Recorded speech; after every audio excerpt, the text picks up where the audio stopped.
Hello दोस्तों, नमस्कार। मैं आप लोगों का हार्दिक अभिनंदन करता हूं अपने trader by stock market YouTube channel में। जो लोग फर्स्ट बार विजिट किए हैं, सब्सक्राइब, बेल आइकन ऑल जरूर सेलेक्ट कर लीजिए। और साथ में अपना टेलीग्राम है तो टेलीग्राम को भी आप जरूर सब्सक्राइब करिए। ये स्विंग है, ये शॉर्ट स्विंग है और ये अपना फ्री टेलीग्राम है। ठीक है, चलिए अब हम थोड़ा सा न्यूज़ अपडेट कर लेते हैं।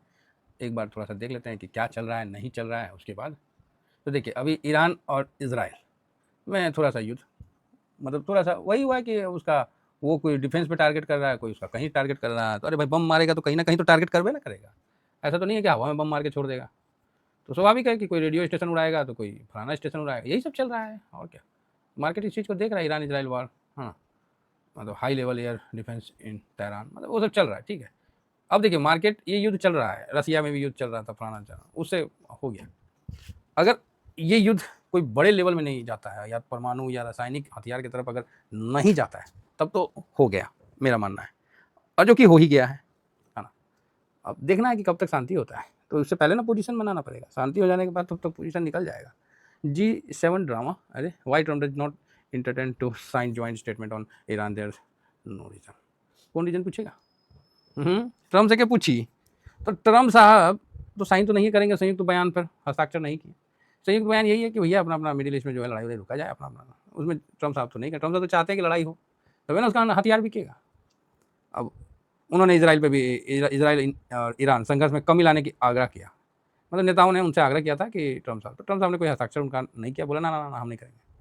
व्हाइट हाउस ने कहा कि जो मिडिल ईस्ट में इस तरह का चल रहा है, तो G7 से ट्रम्प साहब पहले निकल के अमेरिका आ जाएंगे। तो चले जाए ना भाई। तो यहाँ ट्रम्प साहब को आने का मन नहीं था, ज़बरदस्ती आ रहे हैं, और आएंगे तो अपना टैरिफ का गाना सुनाएंगे।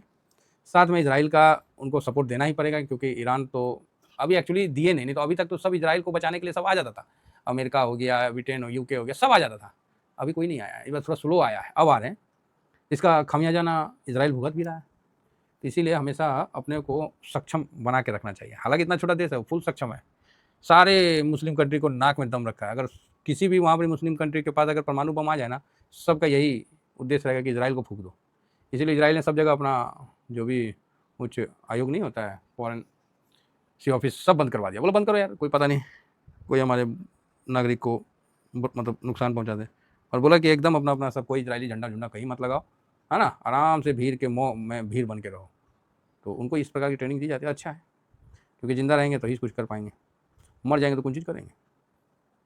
तो व्हाइट हाउस ने मधुपुर में निपटने के लिए ट्रम्प G7 बैठे। अभी ट्रम्प साहब ने एक स्टेटमेंट दिया है ईरान पे।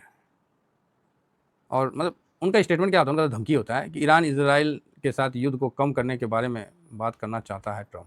तो उन्होंने धमकी टाइप में दिया कि बंद करो ये सब इसराइल ईरान को, क्योंकि उनका तो कोई, इसराइल को तो क्यों कहेंगे भाई, वो तो पार्टनर है। तो इसीलिए ईरान पे दबाव बन रहा है, बस और कुछ नहीं है ना। तो यहाँ ट्रम्प साहब को क्या बोलते हैं, क्रेडिट मिलना चाहिए। अगर युद्ध बंद हो जाता है तो हो भी जाना चाहिए, क्रेडिट भी दे देना चाहिए भाई, क्या दिक्कत है हमारा कौन चीज़ ले जाएंगे। तो ये चीज़ कन्फर्म है ना। चलिए ठीक है, आगे बढ़ते हैं। और आपने ट्रम्प का देख लिया, बस यही मेन था आज का, यही मेन है। इसके अलावा अभी कोई न्यूज़ सामने मेरे को नहीं दिख रहा है ना। बाकी रही बात पोजीशन FIS DIS, वो सब तो चल ही रहा है ना। अब यहाँ पर एक चीज़ और देख लेते हैं कि ब्रेंट ऊपर से नीचे आया। तो ऊपर से नीचे आया था, अभी ऊपर चला गया क्या? तो 73.63, मतलब हाँ 74 पे था, तो वहाँ से नीचे आकर फिर थोड़ा बढ़ गया है। ठीक है, और आपको जो गोल्ड है, गोल्ड का फ्यूचर ऊपर से नीचे आया। तो अरे यार, ये तो गिफ्ट निफ्टी हम कहाँ खोल रहे हैं। गोल्ड का फ्यूचर, गोल्ड भी ऊपर से नीचे आया है, 3419 है।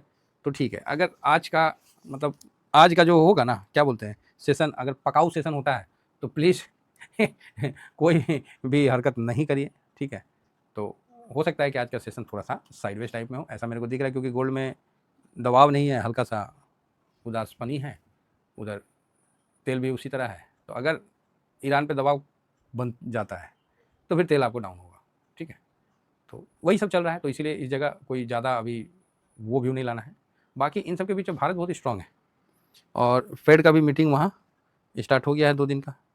तो कोशिश यही किया जाएगा फेड का भी, है ना, कि ट्रम्प साहब का यही कोशिश रहेगा कि जो मीटिंग में हो तो कुछ अच्छा बोला जाए। तो ठीक है, कुल मिला के 34-17 पे चल रहा है, तो ओके ओके है। तो फिलहाल अभी और कोई विशेष न्यूज़ नहीं है और नॉर्मल है। तो अगर ट्रम्प साहब का स्टेटमेंट मतलब सही है, मतलब अगर असर होता है तो क्या होता है, तो स्वाभाविक है कि युद्ध डाउन होगा। तो युद्ध डाउन होने का सबसे बड़ा इम्पैक्ट और इशारा आपको गोल्ड दे देगा। गोल्ड का डाउन होना मतलब आपको इसके लिए बेनिफिट समझ में आ जाएगा। गोल्ड का डाउन होना आपके लिए एक इशारा मिल जाएगा कि हाँ भाई युद्ध हो रहा है। फिर तेल भी मतलब जो भाग रहा है उस हिसाब से भागेगा नहीं, थोड़ा साइडवेज हो जाए तो आपको एक इशारा मिल जाएगा कि हाँ भाई तेल भी साइडवेज हो गया। तो इन दोनों चीज़ से आप इसको आइडेंटिफाई कर सकते हैं कि कैसा रहेगा। अब रही बात हमारी बाजार की, तो बाजार में अपना नॉर्मल स्ट्रेंथ रहेगा, है ना। कल तो फ्यूचर में खरीदारी भी की है, तो कहीं ना कहीं पॉजिटिव खबर है मार्केट में। हालांकि प्रो ने तो 11% की खरीदारी किया, ठीक है, प्रो ने तो 11% की खरीदारी किया, लेकिन प्रो की खरीदारी वो एक ट्रेडिंग बेस्ड खरीदारी होती है। इस लेवल में 25,000 के लेवल में 19% पे DIS है। अगर ये यहाँ से 70% या 60%, यहाँ से 40% खरीदते हैं, तो साहब आप समझ सकते हैं कि 25,000 का निफ्टी आपको 27,000 देखने में टाइम नहीं लगेगा, ठीक है। जब तक नहीं गया है तभी तक आपको लग रहा है। इसीलिए मेरा यही कहना है कि इतिहास जो बने उसमें अपना नाम दर्ज पहले करवा लीजिए, क्योंकि वर्तमान में किया हुआ काम, वर्तमान में किया हुआ इन्वेस्टमेंट ही आपको इतिहास जब बनेगा ना वो, तो आपको सुकून देगा अगर आपका इन्वेस्टमेंट सही जगह हो तो। अब कोई यस बैंक आइडिया की तरह इन्वेस्टमेंट हो जो ऊपर के लेवल में हो, या आरकॉम की तरह हो कि ऊपर का लेवल में हो, और आज देखिए कहाँ है, तो ऐसा इतिहास तकलीफ देता है। इसीलिए हम लोग ऐसा इतिहास अपना बनाना चाहते हैं जिसमें सुकून हो, ना कि तकलीफ हो। जिस कारण मैं स्टॉक, ऑप्शन चेन, और ऑप्शन चेन में है तो क्या इतिहास बनाएगा, क्या बोलेगा इतिहास वो ऑप्शन चेन वाले का है। ऑप्शन चेन को थोड़ा सा पीछे हट के देखिएगा तो लगेगा कि तमाशा चल रहा है। क्या चल रहा है? तमाशा चल रहा है। इसकी टोपी उसका सर, उसकी टोपी उसका सर, ये लो इधर से लाओ उधर दे दो, उधर से लो इधर ले लो, कोई उधार ले लो कोई इधर ले लो। अरे क्या है, कोई मार्जिन में ट्रेड कर लो, कोई अपना शेयर को प्लेस कर लो, ये पैसा ले लो वो पैसा, क्यों क्या कर रहे हो? तब साहब बताओ। पूरे मार्केट में देखिएगा साहब, जो आदमी जितना अस्थिर होकर काम करता है ना, सबसे बड़ा पैसा वहीं डील होता है। बाजार में जाइए सुनार की दुकान में, एकदम शांति से दिखाएगा, अच्छा सर ये देखिए ये पसंद है, नहीं है ये पसंद है, ये है, ठीक है। आपको वहाँ पर देखिए कितना लाखों करोड़ों का डील होता है। और वही मच्छी मार्केट में चल जाइए, ची ची ची ची ची ची ची ची ची ची ची ची ची, सब्जी मार्केट में चल जाइए, ची ची ची ची, कितना का डील होता है, आप समझ रहे हैं। तो वो चीज़ है। तो सब अपना अपना जगह है, सब कमा ही रहा है, लेकिन एक होता है ना शांति से। तो इसीलिए आज थोड़ा सा लग रहा है कि जिस तरह का न्यूज़ चल रहा है, तो हम लोग का मार्केट ने तो बाउंस बैक दिखाया ही, और ऐसा नहीं कि अपना मार्केट नहीं दिखाया, आपको डाउ ने भी बाउंस बैक दिखाया है। देखिए कल 354 था और मजबूती के साथ 354 या 317 पे बंद होना कम बड़ी बात नहीं है। एज इट इज नैस्डैक भी 21,937 पे ही हुआ, तो मतलब चढ़ के पूरा साइडवेज हो लिया। S&P 500 भी एज इट इज 1% के था तो 1% पे ही बंद हुआ। पैंग इंडेक्स स्टार्टिंग में 1.5% के पास था, लास्ट में भी 1.49 था तो 1.34% अब बंद हुआ। अब देख सकते हैं कंटिन्यू ये चीज़ है। तो ठीक है, कुल मिला के आज का न्यूज अगर थोड़ा साइडवेज करता है मूड मॉल को, तो हड़बड़ाना नहीं है, बढ़िया से चलना है। और उम्मीद है कि अब वार्ता स्टार्ट हो गया, चाहे ईरान थोड़ा सा मान जाए, ठीक है ना, और इसराइल भी थोड़ा सा एडजस्ट करें कि जो उसको करना था कर दिया, तो फालतू का रायता फैला के अपना एनर्जी वेस्ट ना करें। फिलहाल सर इतना ही कहकर अपनी वाणी को विराम देता हूँ। Thank you very much. जय हिंद जय भारत।